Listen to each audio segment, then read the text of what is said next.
नमस्कार, आप देख रहे हैं जवाब तो देना पड़ेगा और आपके साथ में विजेंद्र सोलंकी। भारत जब जब जवाब देता है तो दुश्मन करहा उठता है। ऑपरेशन सिंदूर पहलगाम के बाद एक ऐसा जवाब जिसने पाकिस्तान के अंदर हलचल पैदा कर दी, वहां के आतंकियों में खौफ पैदा कर दिया और यह अंतर्राष्ट्रीय स्तर पर बता दिया कि अब वो भारत नहीं है जो आतंकवाद की गतिविधियों के बाद सिर्फ इंटरनेशनल पॉलिटिकली सॉल्यूशन ढूंढेगा। वो सरहद पार करेगा, आतंकियों के अड्डों को नष्ट नाबूद करेगा, आतंकियों के लिए वही जहन्नुम बनाएगा और वापस लौट कर आ जाएगा। ऑपरेशन सिंदूर को लेकर भारत और हमारी सेना ने जिस शौर्य का प्रतीक किया, शौर्य का गुणगान किया और जो शौर्य का प्रमाण दिया, उसके बाद अब पाकिस्तान के अंदर के आतंकी अपनी जुबानी उस डर को बयां कर रहे हैं। जैश-ए मोहम्मद के कमांडर इलियास ने साफ तौर पर कहा कि हमने दिल्ली किया, हमने कंधार किया और ना जाने कहां का हमने आतंक के जरिए भारत को कमजोर करने की कोशिश की। लेकिन भारत ने जिस तरीके से ऑपरेशन सिंदूर किया और उसमें हाफिज सईद के परिवार को रेजा रेजा कर दिया, यानी कि टुकड़े टुकड़े कर दिए, यह बताता है कि ऑपरेशन सिंदूर की कामयाबी क्या थी और उसने आतंक को कितनी करारी चोट दी। लेकिन सवाल यह है कि जो पाकिस्तान मानता है उसको भारत के कई आवाम से जुड़े पॉलिटिकल पार्टीज क्यों सवाल कर रहे थे, और क्या अभी भी कोई सवाल है जो इस पूरे ऑपरेशन पर उठाया जा सकता है। आज बात इसी मुद्दे पर कि पाकिस्तान में आतंकी हलकान हैं, वो खौफ में हैं, तो क्या भारत के शौर्य का डंका अब आतंकियों की जुबान से निकल रहे खौफ के जरिए भी दुनिया सुन रही है।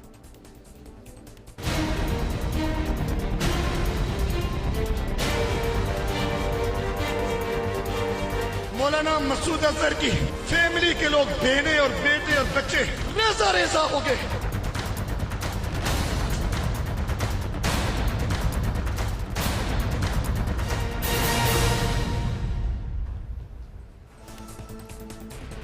इस वीडियो ने एक और बात को साफ तौर पर अंतर्राष्ट्रीय मंच पर रखा कि दिल्ली हुआ, भावलपुर हुआ या फिर जो कंधार हुआ, उसके अंदर पाकिस्तान का रोल था, जैश-ए मोहम्मद का रोल था।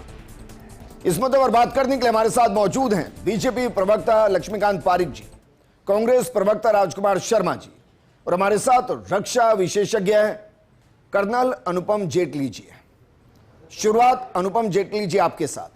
एक आतंकी अगर ये मान ले कि हां हमें रेजा रेजा कर दिया गया, तो ये बताता है कि खौफ किस कदर और ऑपरेशन सिंदूर की सफलता का पैमाना क्या रहा। मेरा जो मानना है वो ये है कि इतना स्विफ्ट ऑपरेशन, इतने छोटे समय में इतनी बड़ी तादाद में सफलता किसी भी देश की मिलिट्री को नहीं मिली। आप सुपर पावर यूक्रेन को देखें, 4 साल से रशिया को उलझा रखा है। आप गाजा देखें, आज तक गाजा पिछले 2 साल से नहीं हुआ। यहां महज 96 घंटे के अंदर अंदर पाकिस्तान को इस कदर घुटनों पर लाया गया कि उनके डीजीएमओ ने भारत के डीजीएमओ से गुहार लगाई कि कृपया अब अपना हमला रोकें, हम आपके साथ समझौता करने को, हम आतंकवाद खत्म करने को तैयार हैं। और यह दुनिया देख रही है कि किस तरीके से हमने प्रिसिशन टारगेट किया। हमारे बनाए स्वयं के हथियार जो हैं, जो ब्रह्मोस हैं, आकाश हैं, उन मिसाइलों ने और लॉटरिंग म्यूनिशन ने किस तरीके से पाकिस्तान के सारे 9 टारगेट ध्वस्त किए जो पंजाब प्रोविंस में थे और पीओके में थे। तो इसको अगर कोई भी व्यक्ति अगर कहता है कि इस ऑपरेशन की सफलता पर शक है, तो या तो उसको मिलिट्री की नॉलेज का और ऑपरेशन का कोई ज्ञान नहीं है, या ऐसा है कि वो महज केवल ऑपोजिशन कर रहा है और इसके अलावा मेरी समझ में कोई 2 रास्ते नहीं है। राजकुमार शर्मा जी, अभी भी कोई सवाल है ऑपरेशन सिंदूर को लेकर कि भाई कौन मारा गया, कौन नहीं मारा गया, कितना सफल रहा, कितना सफल नहीं रहा, हमने लक्ष्य को भेदा या नहीं भेदा, अभी भी सवाल है। कांग्रेस पार्टी ने तो पहले भी जितने भी शहादत जिन लोगों की हुई थी, 26 लोगों की जानें गई थी पहलगाम में, उनको नमन किया था और हमारे सैनिकों को हमने सैल्यूट किया था कि जिन्होंने पाकिस्तान को नुकसान पहुंचाया, और आज उसका एक वीडियो आपका चैनल दिखा रहा है लगातार। अच्छी बात है, एक बड़े आतंकी परिवार को हमने रेजा किया है, ये हमारे सेना को सैल्यूट करने योग्य कदम है। कांग्रेस पार्टी इसका सम्मान करती है और सैनिकों को बार बार अपनी ओर से पूरे देशवासियों को हम सैल्यूट करते हैं। सवाल नहीं है ना ऑपरेशन सिंदूर को लेकर कोई? सवाल और जवाब तो लगातार इस देश में, इस दुनिया में चलते रहेंगे। नहीं, अपोजिशन के है क्या? आज जो चर्चा है, एक आतंकवादी संगठन ने जी वहां के बड़े आतंकवादी के परिवार के लिए रेजा शब्द का इस्तेमाल किया है, जो पूरा देश इसका स्वागत कर रहा है। और कांग्रेस पार्टी भी देश से अलग नहीं है। मैं इसलिए सवाल कर रहा हूं, सुनिए, हमारी सेना को हम सैल्यूट जिस कर रहे हैं। तरीके से आपने बहुत प्यार से इसको स्वीकार किया ना, मेरा सवाल यहीं से है कि जब हमारी सेना और हमारी तीनों सेनाओं के जो प्रतिनिधि थे वो जब आकर ये बता रहे थे, तो सवाल कांग्रेस के अलग थे। वो सवाल ऐसे थे, हमारे कितने फाइटर जेट उड़ा दिए गए, कौन कौन मरा उसकी लिस्ट दीजिए, कहां कहां टारगेट हुआ ये बताइए। उससे पहले के ऑपरेशन पर तो ये कह दिया गया था कि दरख्त गिरा कर आ गए, कोई नहीं गिरा। मैं ये कह रहा हूं कि क्या कांग्रेस को वाकई में तभी कुछ समझ में आता है जब कोई दूसरा दुश्मन बोलता है? मसलन ट्रंप की भाषा समझ में आ जाती है। अब आपको जैश ए मोहम्मद के कमांडर इलियास की भाषा समझ में आई, क्योंकि आपने खुद भी इस्तेमाल वही किया कि आतंकी के परिवार को रेसा कर दिया। वो इलियास की भाषा थी। नहीं, अभी 2 दिन पहले क्या हुआ था, 26 परिवारों के परिजन दुखी थे, देश के बहुत लोग दुखी थे कि पाकिस्तान के साथ मैच भी नहीं होना चाहिए।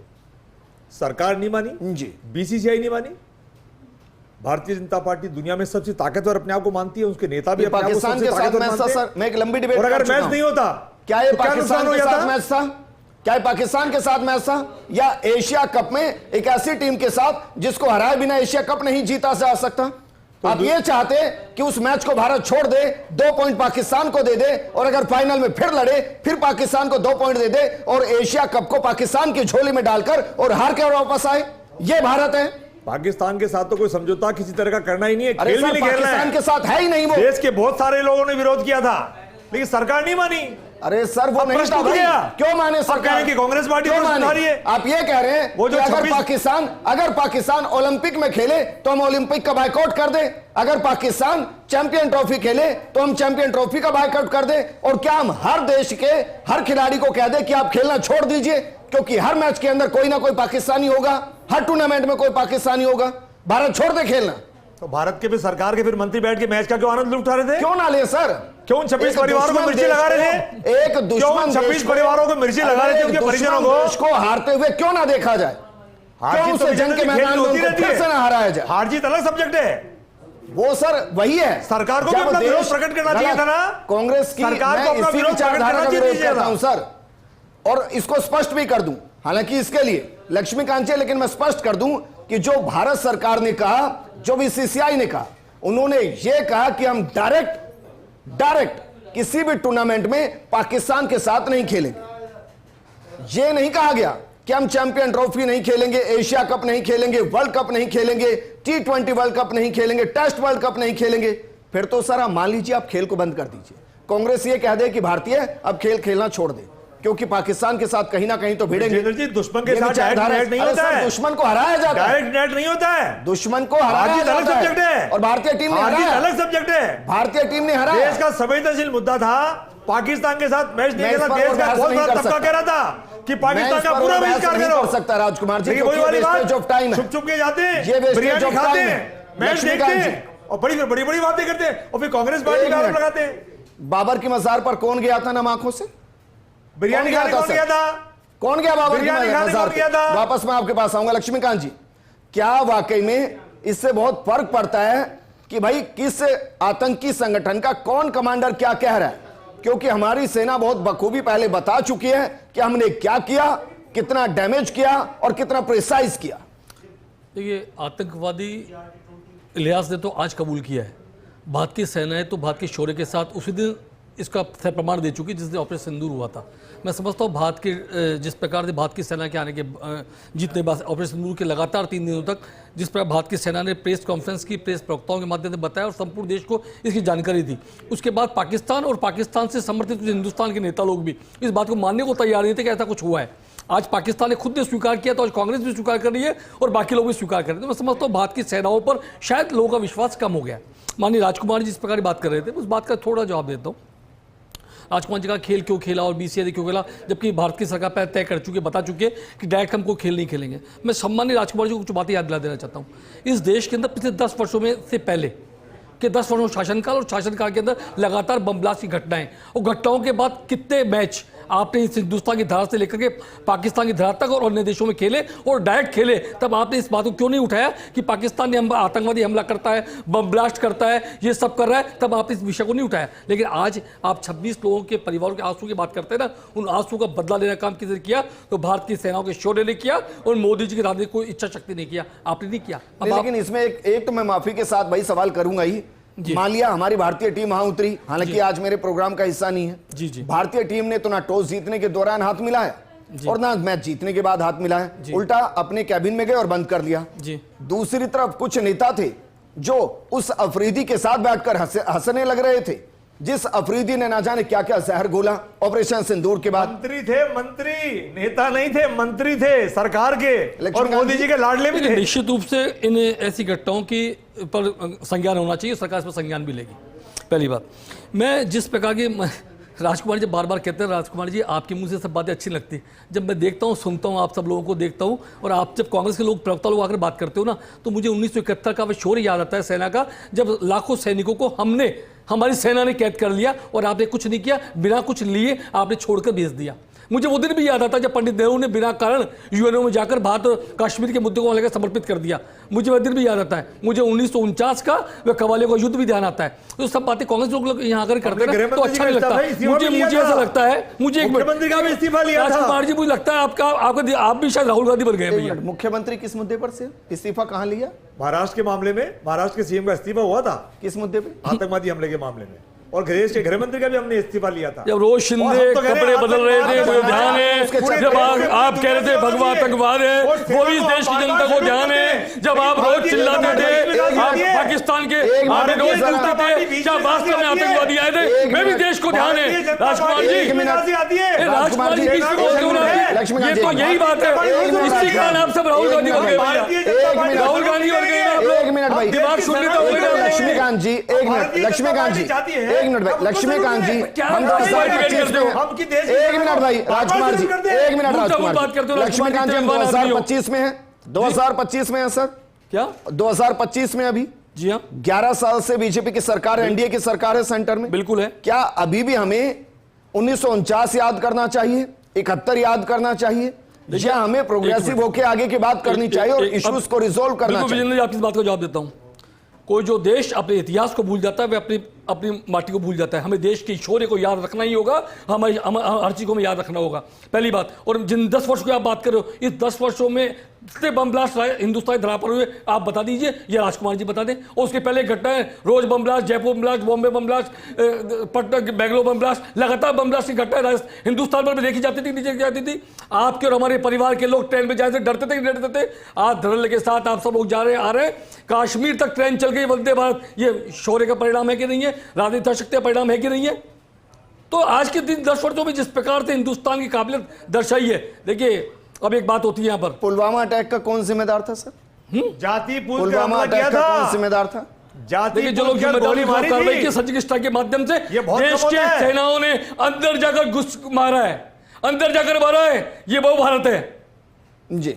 चलिए वापस ये भाषण का बात नहीं है। लाखों किलोमीटर चीन को मुंबई अटैक के आपने जमीन दे दी हैं जो दुखद भी हैं सर, मुंबई अटैक के, क्योंकि मेरा टॉपिक ही नहीं है।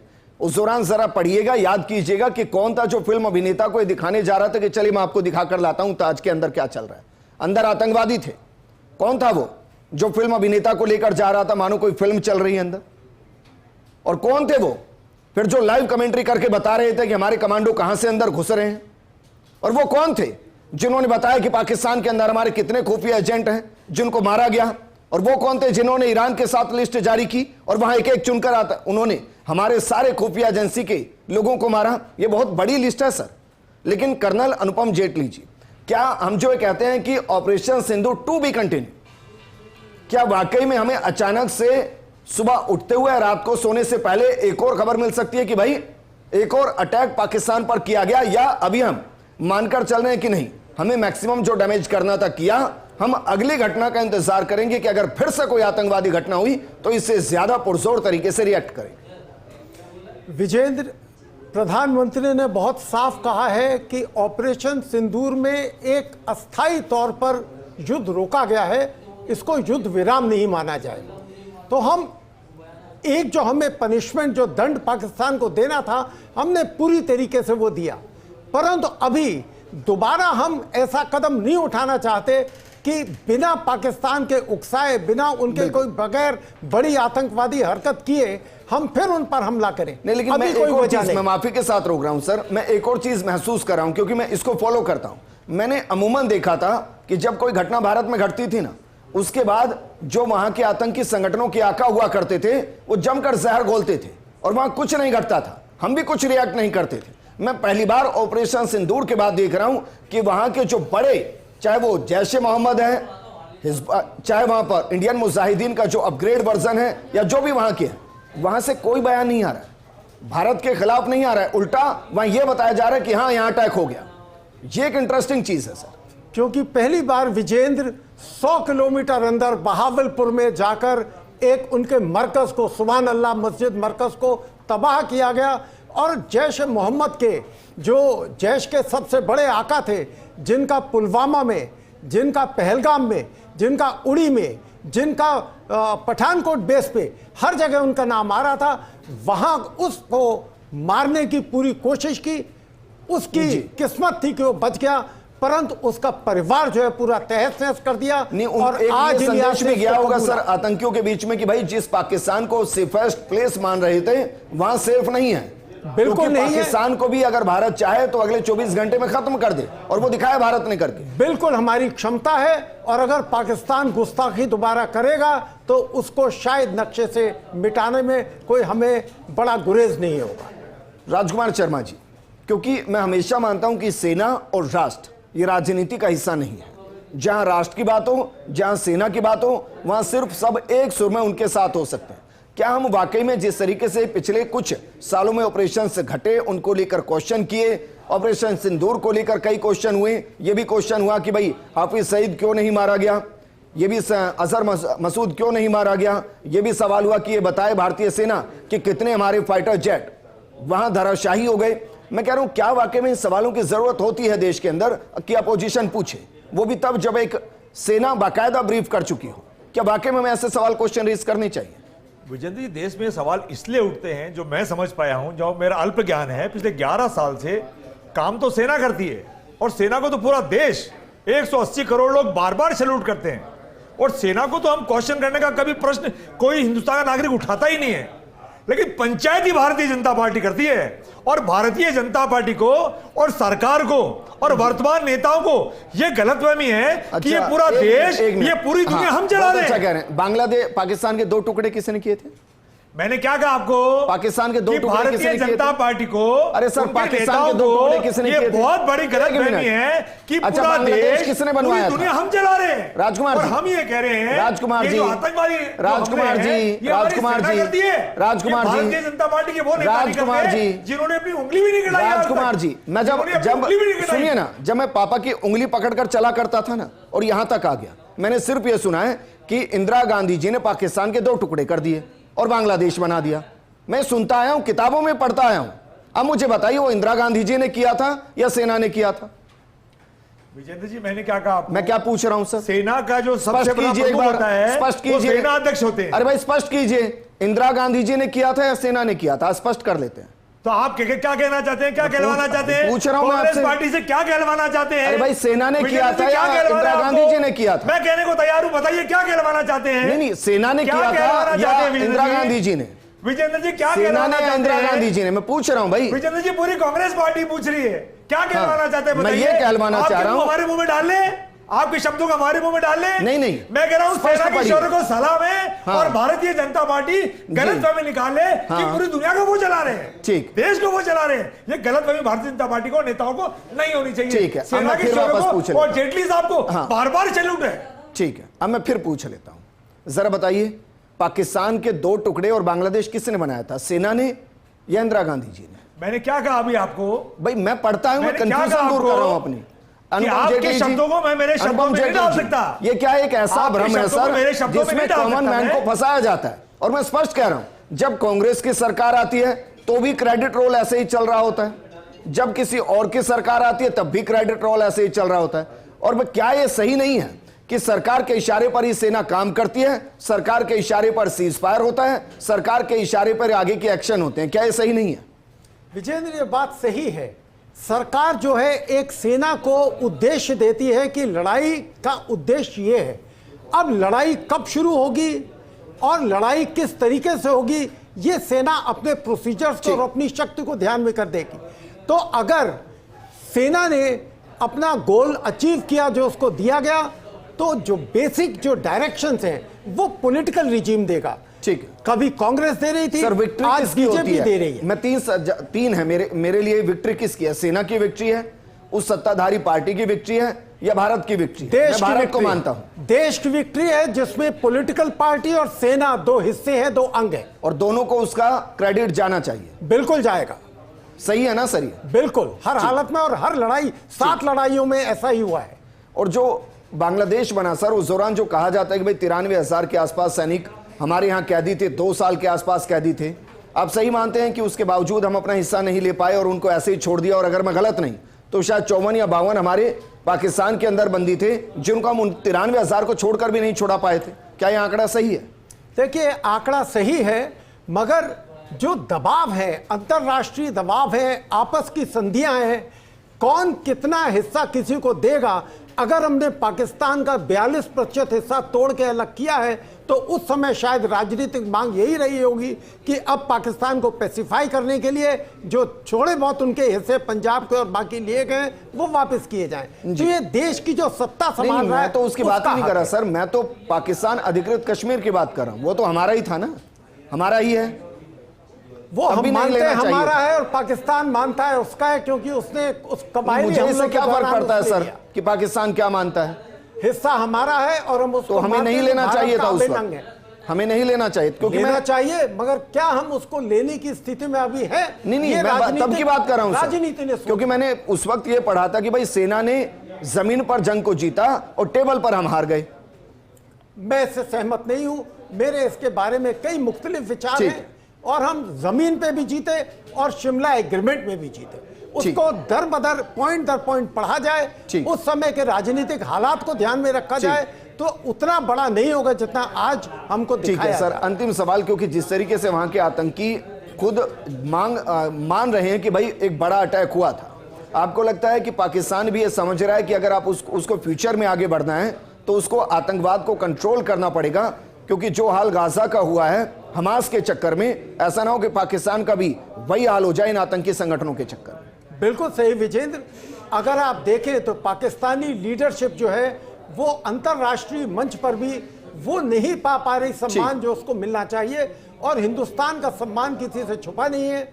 और हमारी सेना इस काबिलियत को रखती है कि अगर पाकिस्तान ने दोबारा ऐसी कोई गलत हरकत की और हमारी राजनीतिक पक्ष ने, हमारे जो देश की सत्ता है उसने इशारा किया, तो सेना सक्षम है पाकिस्तान को गाजा से भी बदतर बनाने के लिए। ठीक है, मुझे एक कमेंट और लेना है। लक्ष्मीकांत जी, सिर्फ कम शब्दों में बताइए, क्या वाकई में ऑपरेशन सिंदूर पार्ट 2 हम कभी भी देख सकते हैं? क्योंकि मसूद अजहर मारा नहीं गया, हाफिज सईद मारा नहीं गया अभी। ये माननीय प्रधानमंत्री जी ने कहा कि ऑपरेशन सिंदूर अस्थायी तौर पर स्थगित किया गया, तो इसकी संभावना पूर्णतः मुझे लगती है कभी भी ऑपरेशन सिंदूर फिर शुरू हो सकता है।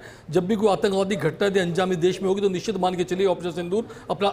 ठीक है, ये आपने अच्छा कहा कि मतलब पहले देश में लोगों का लहू बहेगा, फिर हम आतंकियों का लहू बहाएंगे। पूरी बात यही बात हो गई। पूरी बात पहले काट देते हैं। मैंने कहा कि यदि होता है, ऐसा होता है तो होगा। यदि हम अपनी तरफ से, हिंदुस्तानी सेनाओं ने कभी अपनी तरफ से कभी भी किसी देश पर युद्ध नहीं थोप पाए, आक्रमण नहीं किया है, हम कहीं भी आक्रमण करें, लेकिन हम अपना कश्मीर लेकर रहेंगे। इसके लिए हम किसी भी परिस्थिति में जाने को तैयार हैं। कभी सर, अगर मैं गलत नहीं तो 1993 का एग्रीमेंट है, इंटरनेशनल एग्रीमेंट है कि अगर कोई भी देश अगर आतंकियों को पनाह देता है, वो आतंकी किसी देश पर अटैक करते हैं, तो वो पीड़ित देश स्वतंत्र है पूरे तरीके से बिल्कुल हमने उस देश के अंदर जाकर अटैक करने के लिए। ये तो हमने अंदर जाकर किया ही नहीं, 3 बार कर दिया 10 सालों में।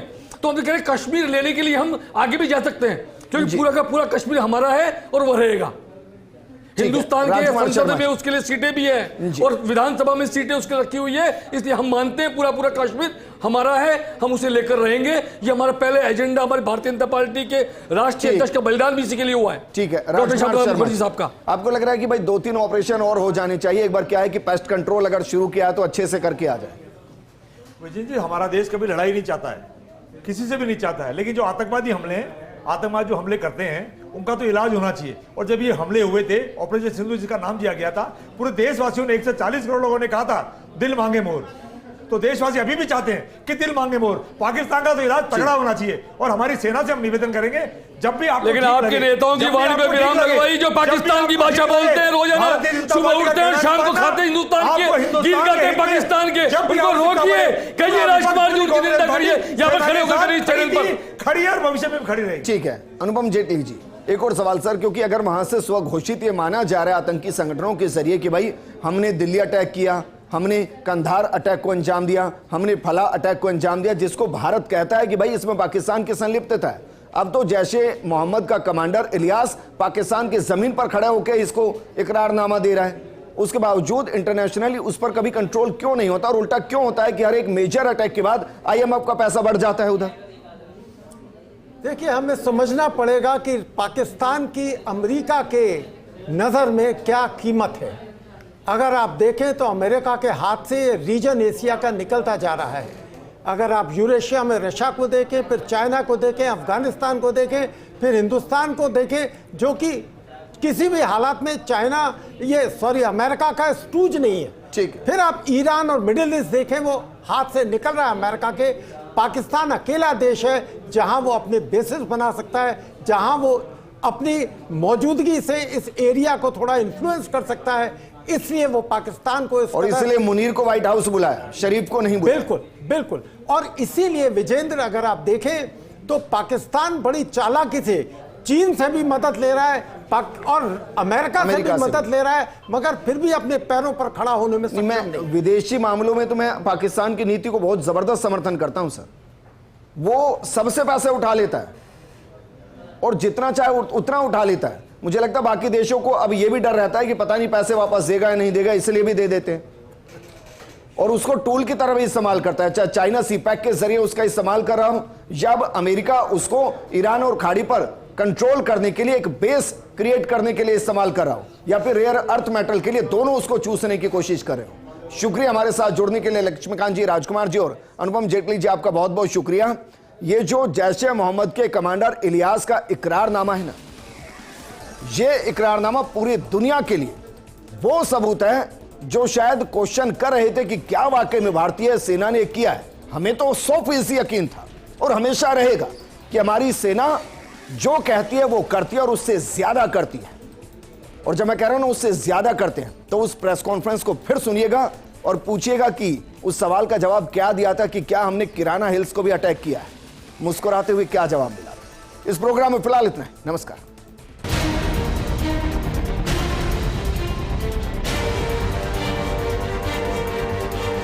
मौलाना मसूद अजहर की फैमिली के लोग, बहनें और बेटे और बच्चे रेजा रेजा हो गए।